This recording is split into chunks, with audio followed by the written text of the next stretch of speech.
Did you ever have to pretend everything was fine when it really wasn't? You'll embarrass everyone if you show up in that dress. That was the first thing my sister Emily said to me the week of her wedding, her voice low and sharp, like she had been waiting for the moment to cut me down. I remember standing there, nodding like I was agreeing, even though inside I was boiling. She didn't even bother to soften it, didn't say please or explain why, just dropped it like an order she expected me to follow without question. And that's when it clicked for me. This wasn't about a dress at all. It never was. It was about her keeping control, the same control she had been trying to hold over me since we were kids. Emily had always been the one who could do no wrong. Growing up, she was the cheerleader, the straight-A student, the golden child who smiled at neighbors and was instantly adored. I was the one who joined the military straight out of high school, which in my parents' eyes was basically running away because I wasn't good enough for college, at least not in the way they wanted me to be. They didn't say that out loud, of course, but I could feel it in every tight smile and half-hearted congratulations. While Emily had engagement parties and bridal showers, I had deployment send-offs that barely filled the church basement. So when Emily told me not to wear a certain dress, what she was really saying was, don't outshine me, don't remind people that you're not playing by my rules, don't show up in a way that makes me uncomfortable. And honestly, part of me wanted to snap right back and tell her I'd wear whatever I damn well pleased. But another part of me thought, fine, let her think she's won. Let her believe I'll show up meek and quiet, blending into the background like she always wanted. My mom backed her up almost immediately, like she always does. She pulled me aside later that day, whispering how it was Emily's special moment, how I shouldn't make waves, how it would be easier if I just cooperated. Easier for who, though? Certainly not for me. I swallowed it, but the truth is I've been swallowing things for years. I swallowed the fact that when I came home from my first deployment, nobody even asked me what it was like. They were too busy showing off Emily's new engagement ring. I swallowed the fact that when I missed Christmas one year because I was stationed overseas, my parents called it inconvenient because Emily had planned a holiday card photo shoot and they wanted the whole family. And now here I was again, expected to stay quiet, expected to follow along. But there's something that changes in you after years of being told to take a back seat, something that sharpens when you've been underestimated too many times. I knew I couldn't give her the satisfaction of another easy victory. So I nodded, smiled even, let her think she had put me in my place, but in my head I was already planning. The truth is, I had been wrestling with what to wear long before she made her comment. I had two options hanging in my closet. One was a simple dress that would have made me invisible, the kind she wanted me in, the kind that wouldn't draw a single ounce of attention. The other wasn't a dress at all, but something I hadn't worn in years, something that actually meant something. I hadn't decided yet, but the moment she hissed those words at me, she decided for me without even knowing it. I remember that night I couldn't sleep, lying there thinking about every family gathering where Emily had found some way to center herself and shove me into the shadows. She had always had the spotlight, and she always assumed I didn't want it. But she was wrong. It wasn't that I didn't want it, it was that I wanted it when it mattered, when it would actually mean something. And I could feel in my bones that this was the moment. The next morning, I hung the dress she wanted me to wear on the back of my bedroom door, just to look at it one more time. Then I slid the other option to the front of my closet. I didn't put it on. Not yet. I just stood there staring at it, feeling the weight of the choice. And then I closed the door. I didn't tell anyone what I was going to do. I didn't call a friend, I didn't text my mom, I didn't give Emily a single clue that her little job had done anything but roll off me. I went through the motions, pretended I was fine with it all, because I knew the payoff would only work if nobody saw it coming. And as I zipped up my bag that night, sliding the hanger inside carefully, I knew one thing for sure, I wasn't planning to show up the way she expected. The only question left was whether the risk was worth the fallout, because I knew once I walked through those doors, nothing between us would ever be the same again. The morning after Emily's warning, my mother cornered me in the kitchen, holding her coffee cup like it was some kind of shield, and told me I should really think about what's best for everyone, instead of trying to make some kind of statement that would ruin the wedding. She said it softly, almost as if she was being reasonable, but it had that same edge it always carried, the one that told me her loyalty was never up for debate. I didn't even argue with her, because there was no point. She had been bending herself into Emily's shadow since the day Emily was born, and I was used to standing on the outside of that circle, watching the two of them cling to each other like teammates in a game I never agreed to play.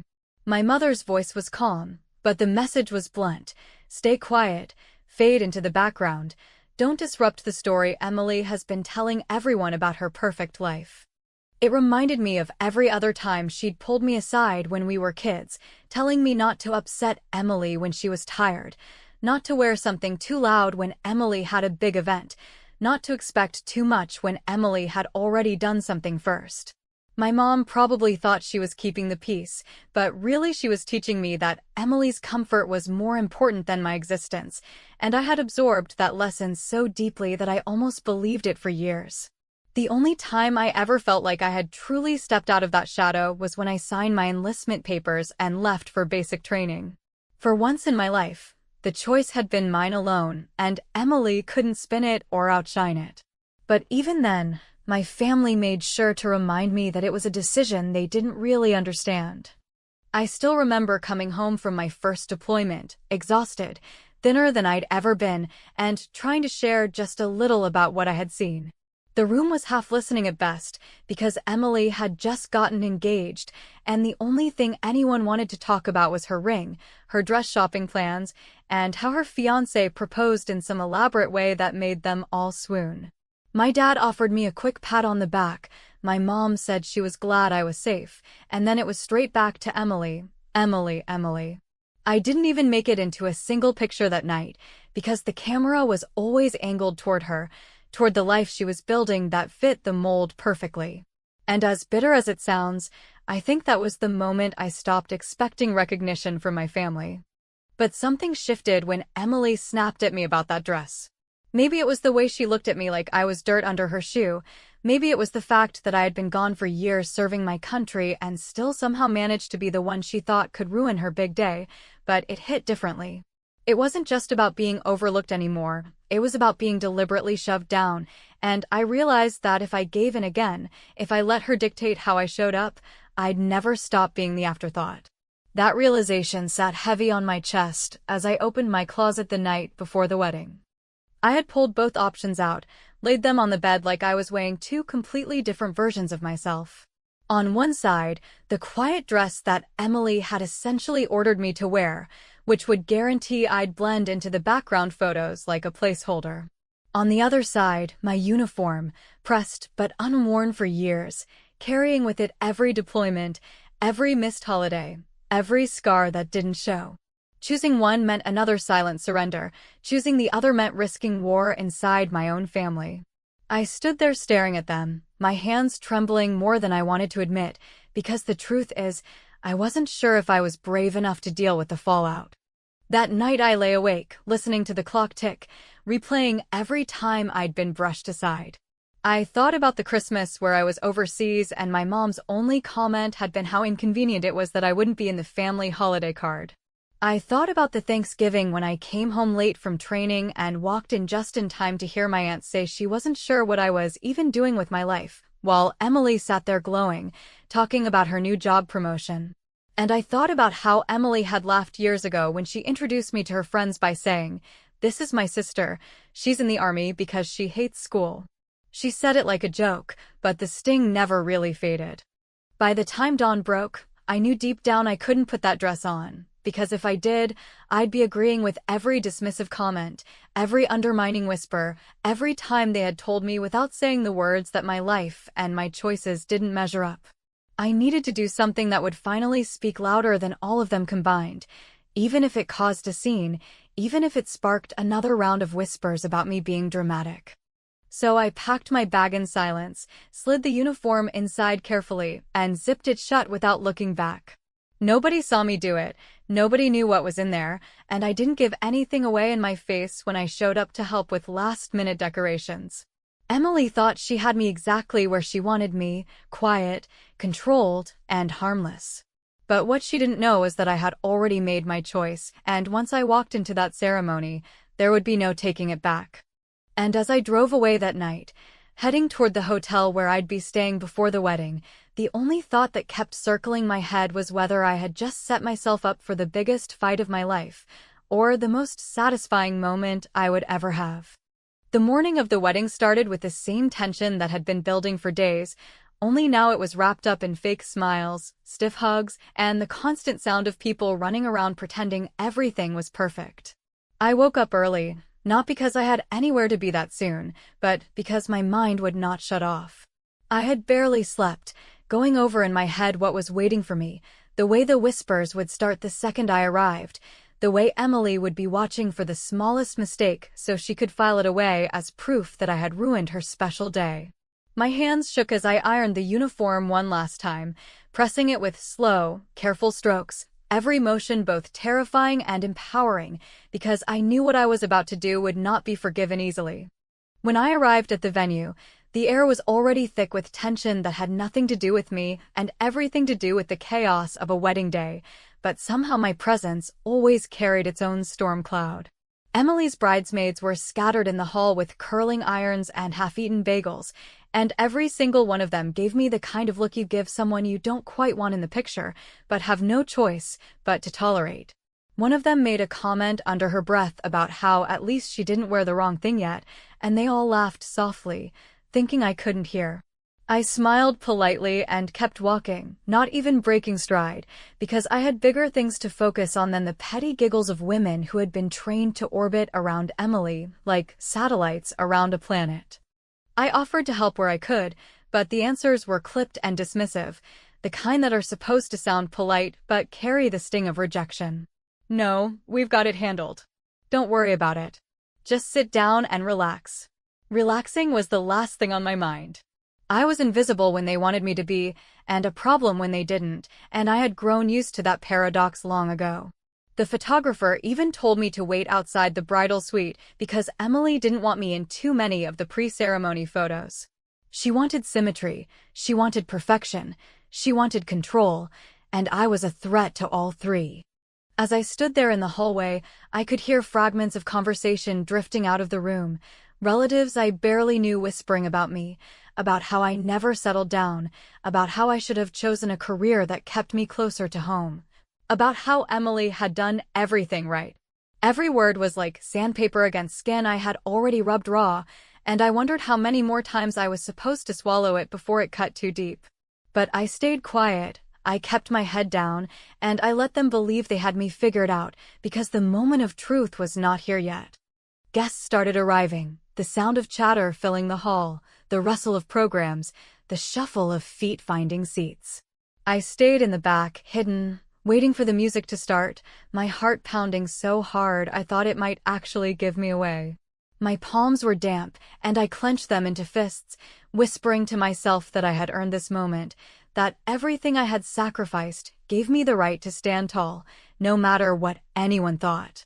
I pictured every time Emily had dismissed me with a wave of her hand, every time she had rolled her eyes when someone asked me about my service, every time my mother had brushed off my accomplishments as if they were hobbies instead of years of commitment. Those memories built a fire inside me that kept me steady even as my knees shook. And then the music began. The kind of swelling instrumental piece that tells everyone to rise and face the aisle. The room shifted, the voices went quiet, and the ceremony began its march toward Emily's perfect vision. The bridesmaids glided in, their dresses identical, their smiles rehearsed, the audience murmuring about how beautiful everything looked. The flower girl scattered petals, the ring bearer stumbled cutely, and every camera phone lifted in unison to catch it all. I stayed in the back until the last second, letting the procession move forward, letting the audience settle into their rhythm, before I took a deep breath and stepped into the light. Heads turned immediately, but they couldn't see me fully yet, not from where I entered. My mother's face caught mine across the room, her eyes narrowing, trying to read me, and Emily's head jerked slightly as she realized I was stepping out of the shadows she had wanted me to stay in. My heart hammered, but I kept walking, my footsteps deliberate, steady, carrying me down an aisle I knew I wasn't supposed to walk in any significant way. The whisper started instantly, small ripples running through the crowd like a current no one could stop, people craning their necks to get a clearer look. I felt their eyes pressing into me, their curiosity sharp and unrelenting, and I knew in a matter of seconds the entire room would see exactly what I had chosen, and the balance of power in our family would shift forever. And just as the music swelled again, right before I came fully into view, the thought that echoed through my mind was the same one that had been haunting me for days. After this, there would be no going back. When I stepped fully into the room, it was like the air shifted in an instant. The hum of whispered conversations snapped into silence, and every single face turned toward me as though I had broken some invisible rule by daring to stand out. I was not in the bland dress Emily had demanded, the one meant to erase me from memory and blend me into the background. I was in my uniform, pressed and polished, the weight of it carrying not just fabric and metals, but every year of sacrifice. Every lonely night, every deployment, and every moment I had been told my life mattered less because it didn't fit their picture-perfect version of family. For a second, there was no sound at all, just the sight of Emily's expression freezing in horror, her mouth slightly open, her eyes darting from me to the guests as if she could somehow make them unsee me. Then it happened. From the front row, her groom, Michael, a man I had always thought of as quiet but decent, rose to his feet and began clapping. He didn't hesitate, he didn't glance at Emily for permission. He simply stood tall and applauded, the sound echoing through the hushed room like a challenge. Slowly, a few others followed, some nervously at first, then with more conviction, until the room was filled with a rising wave of applause, people nodding, whispering words like honor and respect to each other as though they had suddenly remembered that I was more than just Emily's shadow, more than just the sister who was always sidelined. My chest tightened, not from nerves anymore, but from something that felt dangerously close to pride, the kind I hadn't allowed myself to feel in years because it was easier not to expect it from anyone. Emily's face told its own story. She was trapped, furious but helpless, standing there with her bouquet clutched so tightly I thought she might snap the stems in half, her knuckles white and her jaw locked in that brittle smile she used whenever she was seconds away from losing control. I could see her calculating how to respond, whether to storm down the aisle and drag me out or pretend she was fine with it, and for once she had no winning move. If she lashed out, she would look small and petty. If she stayed quiet, the applause would drown her out, making me the moment everyone remembered. Her perfect narrative, the one she had been writing since childhood, had just cracked wide open in front of her entire world, and there was nothing she could do to glue it back together. As I walked further into the room, my steps measured and steady, I caught the eyes of people I hadn't spoken to in years, old family friends, distant relatives, people who had barely acknowledged me at past gatherings, but were now nodding in recognition, their faces softening as though they were only just seeing me clearly for the first time. One older uncle mouthed the words, "Thank you," across the aisle, and though I didn't respond, the message lodged itself deep inside me, undoing a knot I had carried for far too long. Even my father, who had always been more of a shadow himself, half present and rarely outspoken, shifted in his seat with something that almost looked like pride in his eyes, though he would never say it outright. But what struck me most was Michael, still clapping, his gaze steady, almost defiant, as if he wanted to make it clear that he saw me, that he respected me, and that Emily's attempts to erase me stopped at the edge of his will. In that moment, it wasn't just me standing taller, it was him standing with me, and I wondered if Emily even realized how much that meant. Or if she was too busy choking on her own fury to notice that the man she was marrying had just applauded her sister in a way he had never applauded her. The applause eventually faded into murmurs, but the damage or the justice, depending on how you looked at it, was already done. I had shifted the room without raising my voice, without saying a word, just by choosing to walk in as myself instead of the version Emily had demanded. She still tried to carry on, smiling too brightly as the ceremony continued, but her movements were stiff, her laughter hollow, and I could see the cracks in her mask every time someone glanced in my direction instead of hers. For once, I wasn't invisible. For once, She wasn't the only star in the room. And as I sat there, still in uniform, feeling the weight of both the approval and the anger pressing in from every side, I realized something. I had not just stolen a moment from Emily, I had taken back years of silence, years of swallowing my pride, years of accepting that I was second best. She could glare at me all she wanted, but she could never erase what had just happened. Still, as the ceremony moved on, as vows were exchanged and rings slid onto fingers, I couldn't shake the thought that what I had done was going to echo long after the applause stopped, that this wasn't a single strike, but the opening move in a much bigger war. The question that gnawed at me as the crowd settled back into their seats was not whether I had won that moment, but what it would cost me once the music faded and the photographs were printed. Because if there was one thing I knew about Emily, it was that she never forgot a slight, and she never forgave being outshone. When the applause finally died down and the ceremony pressed forward, I sat quietly in my seat, feeling the fabric of my uniform against my skin like a reminder that what had just happened was real and irreversible. Emily tried to force the focus back onto herself, reciting her vows with a voice that wavered just enough for those who were paying attention to notice, smiling so wide it almost looked painful, and stealing glances at me as though she could somehow will me into disappearing. The guests played along with her performance, nodding and smiling at all the right places, but I could feel their eyes drifting back to me, the curiosity lingering, the shift in perspective already locked into place. I had been seen, not as the sister in the background, but as someone whose story had weight, and that was something Emily could never undo no matter how perfectly she planned the rest of her day. At the reception, the divide became more obvious than ever. People who had never once asked me about my service suddenly wanted to shake my hand, leaning in close to thank me, some sharing stories of their own relatives who had served, others admitting they had never realized what I had been through.